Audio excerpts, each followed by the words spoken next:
जय हिंद प्यारे साथियों, स्वागत है आप सभी का फोर्स परिवार में। मैं राजेश दांगी आप सभी प्यारे विद्यार्थियों का पुनः हृदय से स्वागत करता हूं। आज हम लोग यहां पर हिंदी की जो श्रृंखला संचालित कर रहे हैं उसी को आज हम लोग यहां पे आगे बढ़ाएंगे। कल हम लोगों ने संज्ञा के बारे में देखा था, आज हम लोग यहां पे लिंग के बारे में हम लोग यहां पे उल्लेख करेंगे।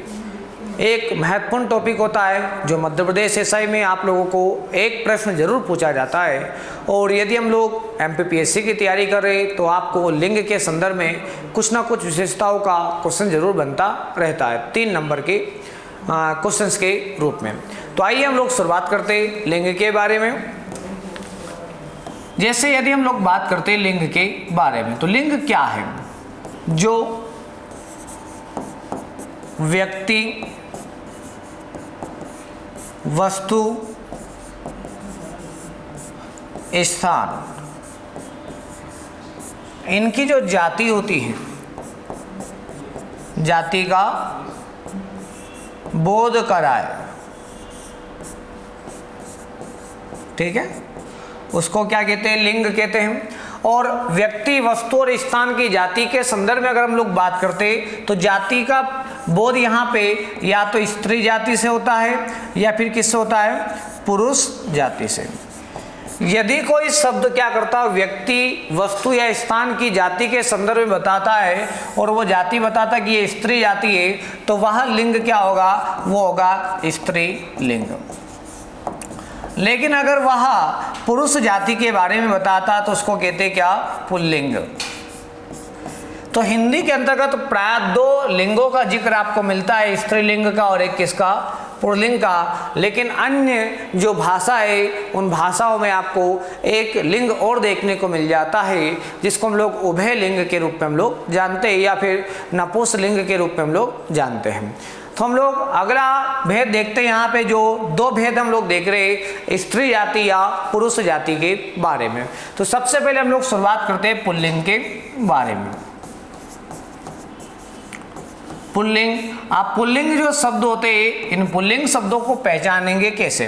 पहचान क्या होती है? तो पहचान की अगर जिक्र किया जाता है तो पहचान आपको याद रखना कि ऐसे जो भी शब्द होंगे इन शब्दों के लिए या तो कारक का प्रयोग किया जाएगा। तो जब यदि कारक इनके आगे का लगा हो या के लगा हो तो यह शब्द क्या होंगे? पुल्लिंग जाति के शब्द होंगे। पहली पहचान आपको ये रखना है। कैसे? तो मैंने कहा राम का पुत्र। क्या कहा? राम का पुत्र। तो इस पुत्र के आगे क्या लग रहा? का। मैंने कहा सीता का पुत्र, सीता का पुत्र। तो इस पुत्र के आगे क्या लग रहा है? यहाँ पे का लग रहा है। और मैंने कहा गांव के लड़के। क्या कहा? गांव के लड़के। तो लड़के के आगे क्या लग रहा है? के लग रहा है। तो यहाँ पे का और के बाद में आने वाला जो शब्द होता है वो पुल्लिंग जाति का शब्द होता है। ये पहली पहचान है। दूसरी पहचान की ओर हम लोग बढ़ते तो यहाँ पे जो पुल्लिंग जाति के शब्द होंगे अगर इनके लिए क्रिया का प्रयोग किया जा रहा है, किसका? क्रिया का, और या फिर इनके लिए किसका प्रयोग किया जा रहा है? विशेषण का। तो पुल्लिंग अगर शब्द है, अब अपने को नहीं पता कि ये पुल्लिंग है या क्या स्त्रीलिंग है, लेकिन अगर ऐसे शब्द है तो इन शब्दों के लिए जब भी विशेषण का प्रयोग करेंगे, नहीं है तो आप लोग करके देख लो, नहीं है तो क्रिया का प्रयोग करके देख लो। तो अगर यहाँ पे कोई शब्द मैंने लिया जैसे क्या? गोभी। क्या लिया? गोभी। अब ये गोभी स्त्रीलिंग है पुल्लिंग है आप लोग नहीं कह सकते हो, लेकिन गोभी के लिए हम लोग क्या करते हैं, है ना, गोभी के लिए विशेषण का प्रयोग करते हैं। तो हमने कहा अच्छी गोभी। क्या बोलते हैं हम लोग? अच्छी गोभी। तो हम लोग इस गोभी शब्द के लिए, है ना, जो विशेषण प्रयोग करते हैं वो क्या होगा? अच्छी होगा। इस आधार पर हम लोग पता लगाएंगे कि गोभी जो शब्द होगा वो स्त्रीलिंग होगा या पुल्लिंग होगा। मैंने कहा पालक। क्या कहा? पालक। अब पालक जो है अच्छा है या अच्छी है, तो आप लोग कहोगे कि क्या? अच्छा पालक। क्या अच्छी पालक? तो हम लोग कहेंगे अच्छा शब्द रोंग होता है, इसके लिए भी क्या आएगा, अच्छी। अच्छी पालक। और कैसे, मैंने कहा खेत की पालक, ठीक है। तो यहां पे पालक के आगे क्या आया, की आया, और इस पालक के लिए क्या आया, अच्छी आया। अतः ये शब्द किसमें आएगा, आपका स्त्रीलिंग के अंतर्गत, के पुल्लिंग के अंतर्गत। तो हम लोग कहेंगे यहाँ पे इन शब्दों को हम लोग क्या कहेंगे, स्त्रीलिंग कहेंगे। क्या कहेंगे, स्त्रीलिंग। बातें क्लियर यहाँ तक। तो पुल्लिंग अगर होगा तो उसके लिए क्रिया भी पुल्लिंग होगी। जैसे मैं कुछ एग्जांपल्स और देता हूं। मैंने कहा यहाँ पे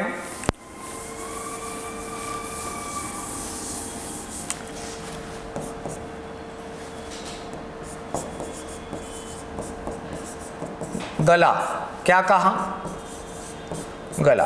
तो मैंने कहा राम का गला, तो ये गला के पहले क्या आ रहा है, दूसरा मैंने कहा गला काला है। कैसा है, काला है। तो ये जो काला शब्द ये किसके बारे में बता रहा है, विशेषण के बारे में। अगर यहाँ पे स्त्रीलिंग होता तो काली होता, ठीक है। तो हम लोग विशेषण के आधार पर हम लोग पहचान लगा लेते कि ये स्त्रीलिंग है या क्या है, पुल्लिंग है। ये तीन प्रमुख मापदंड होते जिसके आधार पर हम लोग क्या करते, स्त्रीलिंग और पुल्लिंग को क्या करते, पहचानते। तीसरी बात करते, पुल्लिंग में और कौन से शब्द आते जो हमेशा पुल्लिंग में होते हैं। तो जितने भी पुरुष होते हैं, पुरुष व्यक्तिवाचक जो संज्ञा होती है, तो संसार के अंदर जितने भी पुरुषों के नाम हैं, ठीक है, जैसे राम की बात करूं मैं, या श्याम की बात करूं मैं, या मोहन की बात करूं मैं, ये सारे शब्द किस में आएंगे, पुल्लिंग जाति के अंतर्गत आएंगे। और अगर मैं किसी भी देश की बात करता हूं, किसकी बात करता हूं, देश की बात करता हूं, तो देश में जैसे भारत की बात करूं मैं, या अमेरिका की बात करूं मैं, या ब्रिटेन की बात करूं मैं, ये सारे शब्द किस में आएंगे, पुरुष जाति के शब्द होंगे। जितने भी नगर होंगे, नगर में जैसे इंदौर की बात करूं मैं, लेकिन अगर इंदौर की जगह मैंने नगरी कर दिया, नगर की जगह क्या कर दिया, नगरी, तो नगरी में यहाँ पे इंदौर नहीं आएगा, इंदौर नगरी नहीं, फिर क्या होगा, माँ अहिल्या की नगरी, है ना, माँ अहिल्या नगरी, ऐसा हम लोग बोलते हैं। तो जो नगरी शब्द होगा वो ऑलरेडी क्या है, आपका स्त्रीलिंग है। तो नगरी के साथ में जुड़ने वाला शब्द भी क्या हो जाता है, स्त्रीलिंग हो जाता है। लेकिन अगर मैं नगर की बात करता हूँ तो इंदौर नगर, भोपाल नगर की बात करता हूँ मैं, या हैदराबाद की बात करता हूँ, या अहमदाबाद की बात करता हूँ, ये सब किस में आते हैं, तो पुल्लिंग के अंतर्गत रखे जाते हैं। इसके अलावा और देखते, देश हो गया, नगर हो गया, जो भी गांव होते हैं, आपके जो अपने ग्रामीण अंचल होते हैं, जैसे हम लोग देखते हैं कि देवास के पास में एक गांव है छोटा सा, सोनकच्छ, हम लोग ऐसा देखते हैं। तो गांव जितने भी होते हैं वो सारे गांव किस में आते हैं, तो हम लोग कहेंगे पुल्लिंग जाति के शब्द होते हैं।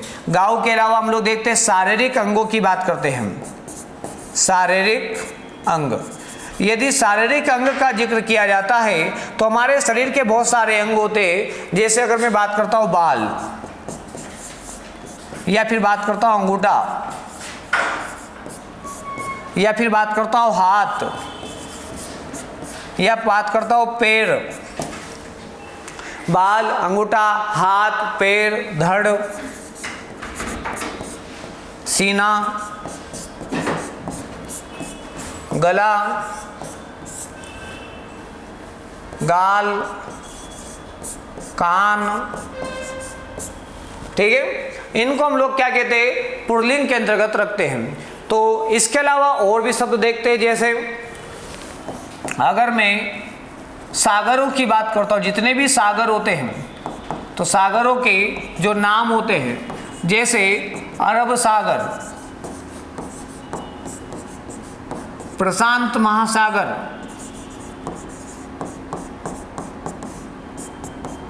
ठीक है।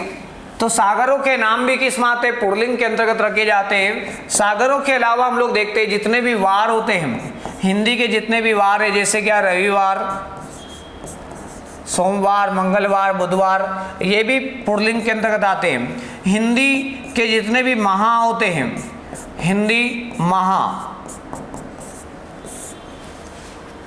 हिंदी के माह में जैसे चैत्र,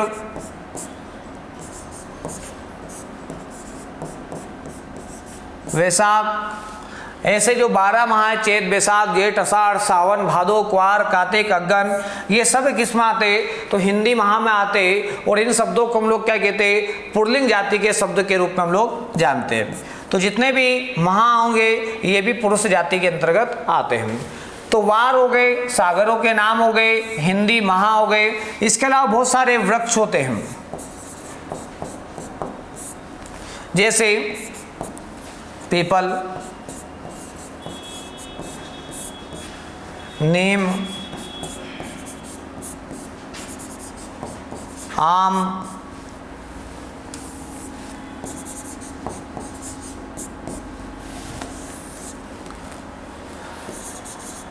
केल,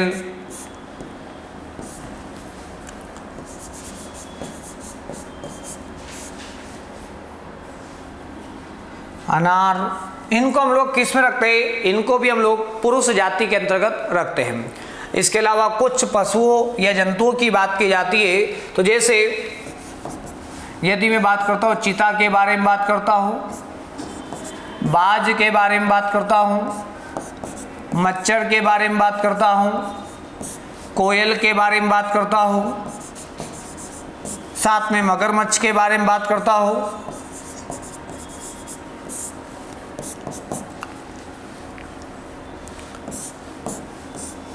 तो ये शब्द किस में आते हैं, पुल्लिंग में आते हैं। लेकिन जब इनका स्त्रीलिंग बनाना हो तो हम लोग क्या लगाते हैं, मादा चिता,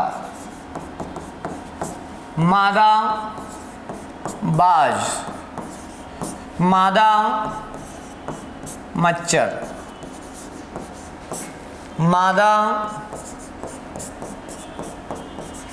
कोयल, मादा मगरमच्छ। सियार की बात करें, मादा सियार। सांप की बात करें, सांप का मादा सांप। तो यह शब्द भी हमेशा पुल्लिंग शब्द में आते हैं, लेकिन जब इनका स्त्रीलिंग बनाना होता है तो इन शब्दों के हम लोग पहले किस शब्द का प्रयोग करते हैं, तो मादा शब्द का प्रयोग करते हैं। इसके अलावा कुछ और शब्द यदि हम लोग देखते हैं जिन शब्दों के अंत में त्वा जुड़ा होता है, या पन जुड़ा होता है, या आव जुड़ा होता है, या आवा जुड़ा होता है, या आवट जुड़ा होता है, या फिर हम लोग कहेंगे आप जुड़ा होता है, ठीक है, और या फिर हम लोग कहेंगे दान जुड़ा होता है, ठीक है। इन शब्दों को हम लोग क्या कहते हैं, इन शब्दों को पुल्लिंग शब्द के अंतर्गत रखते हैं। जैसे मैंने कहा, और देखो यार खाना वाला शब्द भी जुड़ा होता है। मैंने कहा गुलाब, जनाब, हिसाब, खिताब, ये शब्द किस में आते, पुल्लिंग के अंतर्गत आते हैं। इसके अलावा हम लोग देखते हैं अपना, पन, पराया पन, दोगला पन, और देखो जरा खानदान, पीकदान, रोशनदान,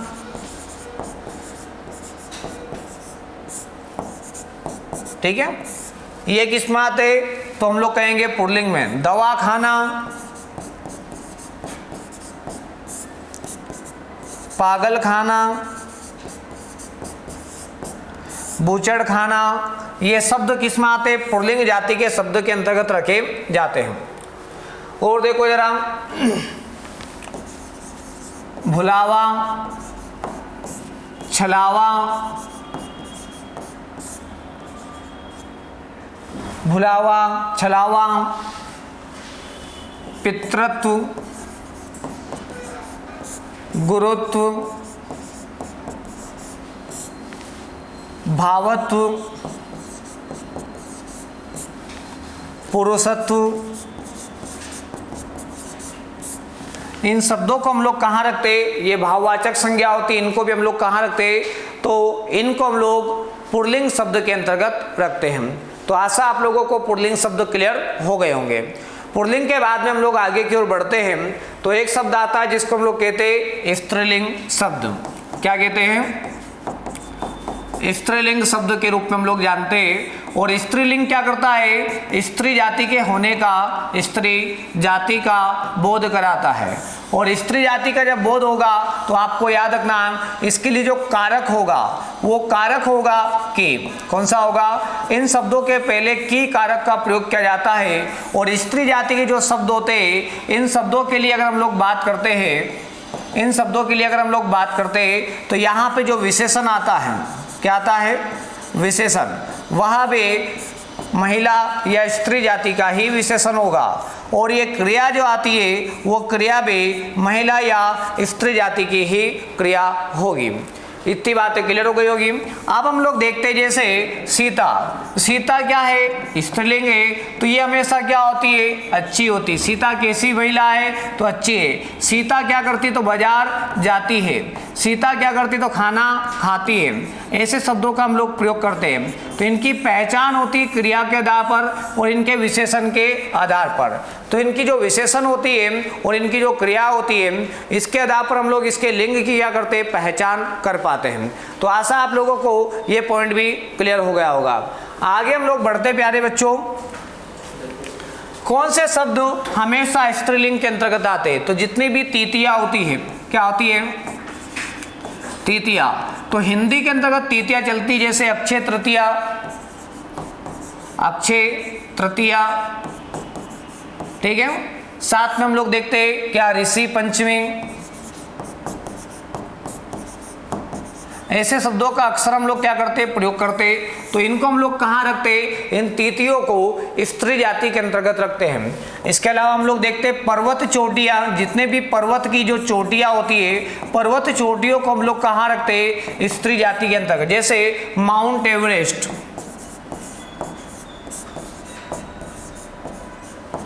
कंचनजंगा,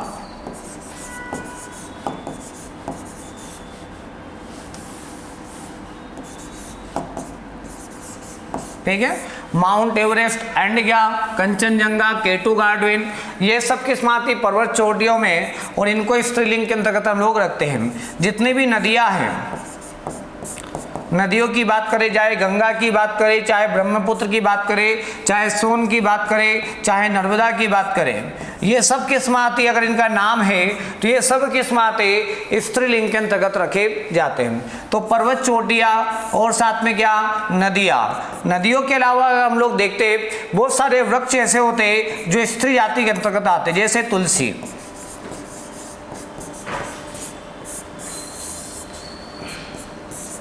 तुलसी किस जाति का वृक्ष? तो हम लोग कहेंगे स्त्री जाति के अंतर्गत रखा जाता है।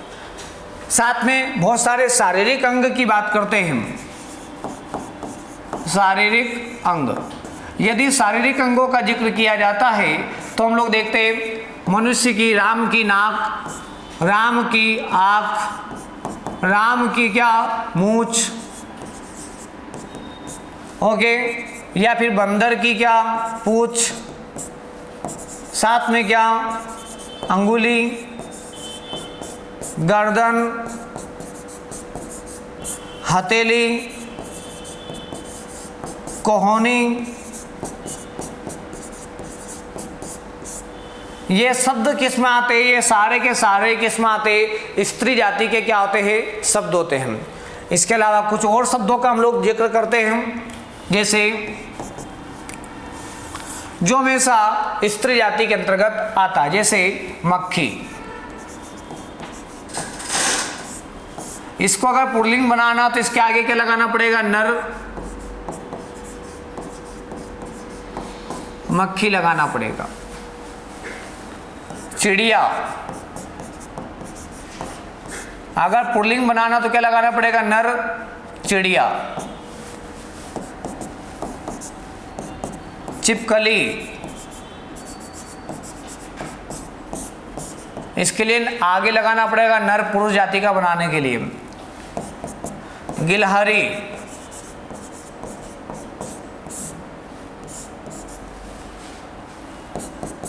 कोयल,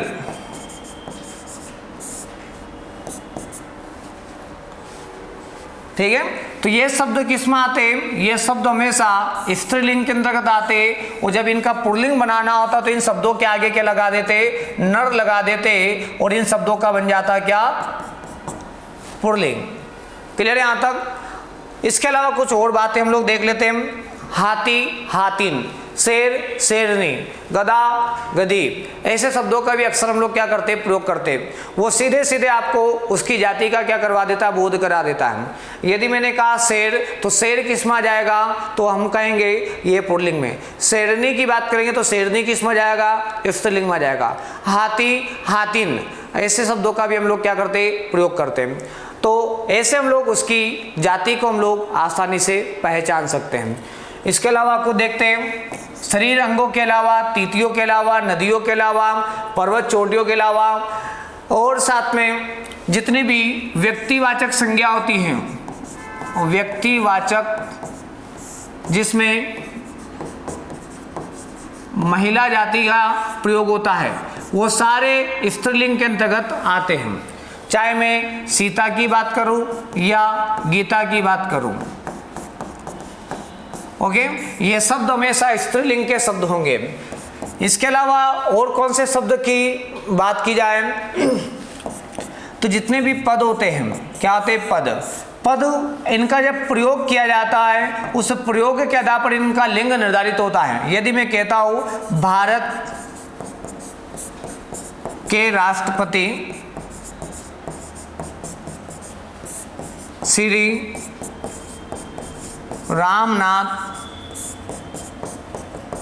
कोविंद है, तो अब रामनाथ कोविंद के अकॉर्डिंग ये राष्ट्रपति जो शब्द है, ये क्या हो गया, पुरुष जाति का हो गया। लेकिन अगर मैं यहां पर कहता हूं भारत की राष्ट्रपति श्रीमती प्रतिभा देवी सिंह पाटिल हैं, भारत की राष्ट्रपति श्रीमती प्रतिभा देवी सिंह पाटिल है। अब यहाँ पे जो राष्ट्रपति शब्द होगा, ये राष्ट्रपति शब्द निर्भर करेगा किसके ऊपर, उसके लिए जिस संज्ञा का प्रयोग किया गया है। तो प्रतिभा देवी सिंह महिला का बोध कराती है, इस आधार पर राष्ट्रपति जो शब्द होगा और की जो शब्द है कारक, इसके आधार पर ये शब्द क्या जाएगा, आपका स्त्री जाति का शब्द हो जाएगा। तो शब्द जो होते हैं उनका जो लिंग होता है, वो लिंग कैसे डिसाइडेड होता है, तो हम लोग कहेंगे उसका निर्धारण होता है, उसका जब प्रयोग किया जाता है, जितने भी पद होते हैं उन पदों का जब वाक्य में प्रयोग किया जाता है, उसके आधार पर उसके लिंग का क्या करते हैं, हम लोग निर्धारण करते हैं। इसके अलावा हम लोग देखते हैं, यदि मैं बात करता हूं लड़का, कुछ जातिवाचक संज्ञा होती है, जैसे लड़का, लड़का का स्त्रीलिंग क्या होगा, लड़की होगा। यदि मैंने कहा लड़का के अलावा पुरुष, पुरुष का क्या होगा, स्त्री होगा। यदि मैंने कहा विद्वान, विद्वान का क्या होगा, विदुषी होगा। मैंने कहा विदुर, तो विधवा होगा, ठीक है। विदुर का क्या होगा, विधवा होगा। मैंने कहा लेखक, लेखक का लेखिका होगा। कवि, कवि का कवयित्री होगा।